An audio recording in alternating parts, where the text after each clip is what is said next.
despreciables. Y ya para cerrar, querido Ricardo, es un temazo, ¿no? Una jueza está por decidir si estos 4 excolaboradores del infinitamente despreciable exgobernador de Michoacán, Silvano Aureoles, son vinculados a proceso por haber desviado más de 3 millones de pesos. ¿Qué sabes de esto, querido Ricardo? Mira, Toño, sé poco sobre este tema y lo traigo. Y tú dirás, bueno, ¿de qué se trata, Sevilla? Bueno, sé poco y te voy a decir por qué. Una jueza debió determinar ayer si los 4 excolaboradores del delincuente Silvano Aureoles son vinculados o iban a ser vinculados a proceso. Se había dictado la prisión preventiva. Ahora se iba a determinar si iban a ser vinculados a proceso por haber desviado los más de 3 millones de pesos, ¿sí?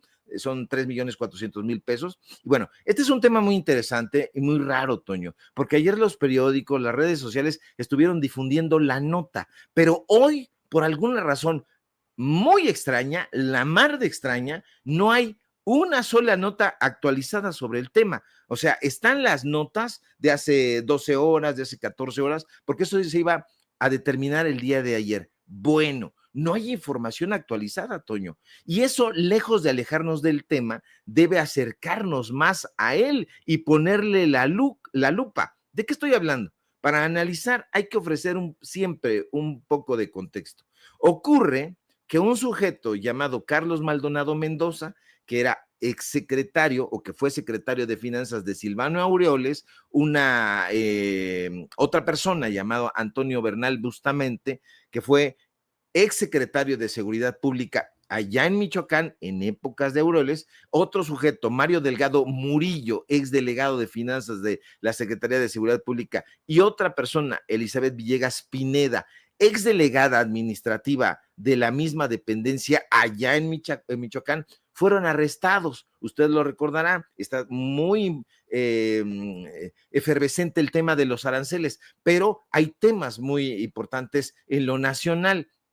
Y fueron arrestados el fin de semana pasado bajo la acusación de haber participado en operaciones irregulares, ya ve, usan esos eufemismos, relacionadas con ¿qué? Con la construcción de cuarteles de la Guardia Civil en 7 municipios de Michoacán. ¿Cuáles eran? Eran Huetamo, eran Jiquilpan, Apatzingán, Uruapan, Zitácuaro, Lázaro Cárdenas, el otro se me escapa, pero 7 municipios. Las acusaciones, Toño, contra estos exfuncionarios de Aureoles incluyen delitos como peculado, con operaciones con recursos de procedencia ilícita, asociación delictuosa y administración fraudulenta. No es una invención, no son ni siquiera las notas que estemos dando aquí Sin Censura de Oquis, ¿no? Es información muy relevante, muy bien sustentada y además es algo que ha impulsado la Fiscalía General de la República. Está hablando la Fiscalía, Toño, de un daño patrimonial total, se lo digo, que asciende a más de 3.412 millones de pesos, lo cual se atribuye a la autorización de contratos irregulares para la construcción y mantenimiento de cuarteles policíacos durante el gobierno de Aureoles. Aureoles, sí, ese Aureoles, el amigo de Roberto Madrazo, el financiador del portal Latinos, el jefe de Claudio Ochoa Huerta, el jefe de Broso, el jefe de Lord Montajes, bueno, Carlos Loret de Mola, y en este caso, pues a mí me llama la atención que no hay notas de prensa sobre el tema, insisto, se le dio una cobertura y de pronto nada, busqué en Facebook, busqué en Twitter, busqué en Instagram, hice el recorrido de prensa y encontré las notas que decían que la jueza Patricia Sánchez Nava, de aquí cerca en el oriente, en el del Centro de Justicia Penal Federal del Reclusorio Oriente, estaba llevando a cabo estas audiencias y que ayer se iba a determinar si estos exfuncionarios, desde luego corruptos, iban a ser vinculados a proceso. Ese asunto es muy interesante, mi querido Toño, pero muy, muy interesante porque es una audiencia que ha tenido varias partes. El fin de semana, el 1 de marzo, fue la primera, continúa, o se supone continuó el día de ayer, jueves 6 de marzo, pero aquí lo que me llama mucho la atención es que no haya cobertura mediática sobre el tema. ¿Por qué? Fíjate, la defensa de estos exfuncionarios corruptos buscó evitar su vinculación al proceso, presentando pruebas que acreditan su inocencia. Desde luego no iban a decir, no, yo sí fui, etcétera. Sin embargo, fíjate, la FGR ha imputado a los acusados de un daño patrimonial pues bastante elevado. Ahora, aquí hay que hacer énfasis en algo. Los abogados de estos personajes ofrecieron llegar a un acuerdo reparatorio con la FGR. Y dice uno, ¿qué? Ofrecieron llegar a un acuerdo reparatorio a la FGR. A ver, pensemos, analicemos, leamos entre líneas qué es lo que está diciendo. Si ellos están ofreciendo llegar a un acuerdo reparatorio a la FGR, eso implica que los acusados se tendrían que declarar culpables de los delitos a cambio del retiro de los cargos y de su libertad. ¿Qué quiere decir esto, Toño?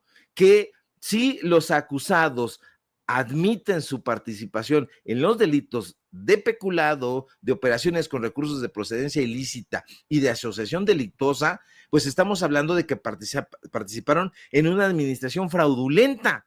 ¿Qué implicaría eso, Toño? Público memorioso, caray, no lo va a ver en latino, no lo va a ver en ¿cómo se llama este pinche viejo que me pusiste la Larraqui ahí en el programa ese puerco que tiene? Bueno, no lo va a ver ahí, porque eso implicaría, ¿cómo?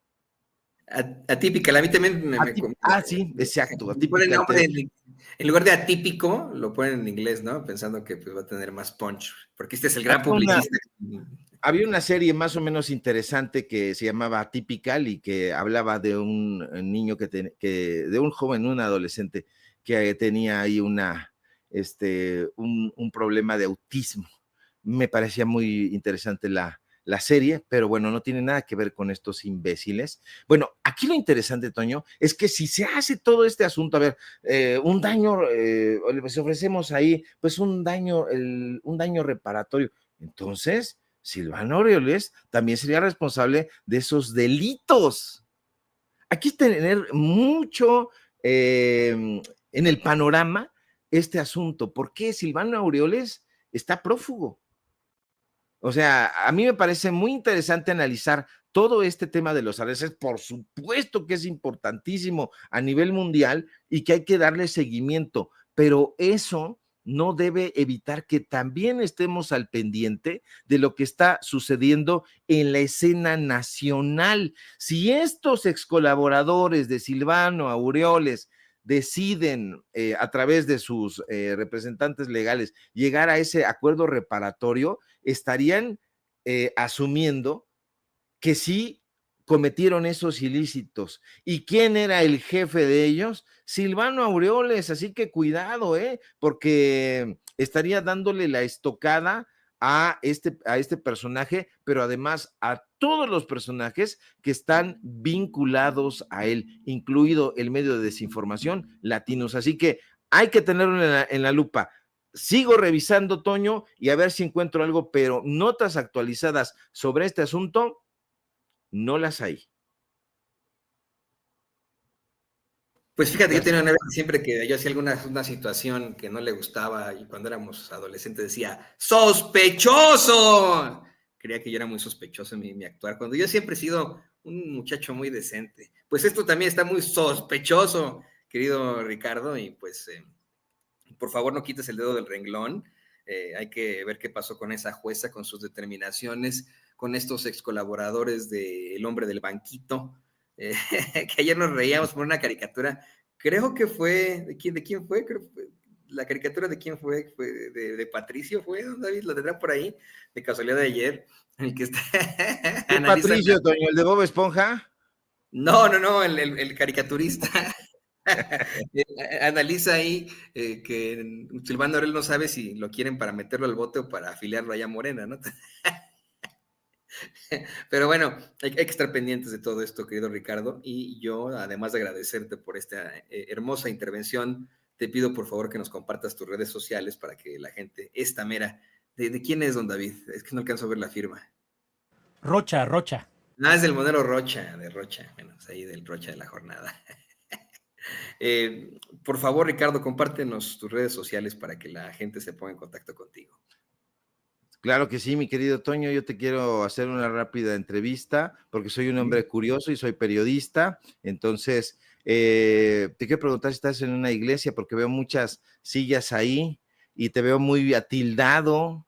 Entonces, no sé si estás a punto de hacer tu confirmación, tu primera comunión, renovando votos, en un bautizo, No, nada de eso. estoy en casa de mis papás, que en un día conocerás, estoy en casa de mis papás, sí, sí, aquí en México, ¿no? Entonces, por eso, pero sí parece una iglesia ahora que lo mencionas, mis papás son muy, muy creyentes, yo también, ¿no? Y sí parece, ahora que lo veo, sí parece una iglesia, y bueno, pues vamos a ponernos a rezar, hermanos. Ok, muy bien, Toño, te mando un abrazote y sigamos en comunicación, por favor. Síganme en mis redes sociales, en X @Sevilla Crítico, en YouTube es Datos Duros Podcast.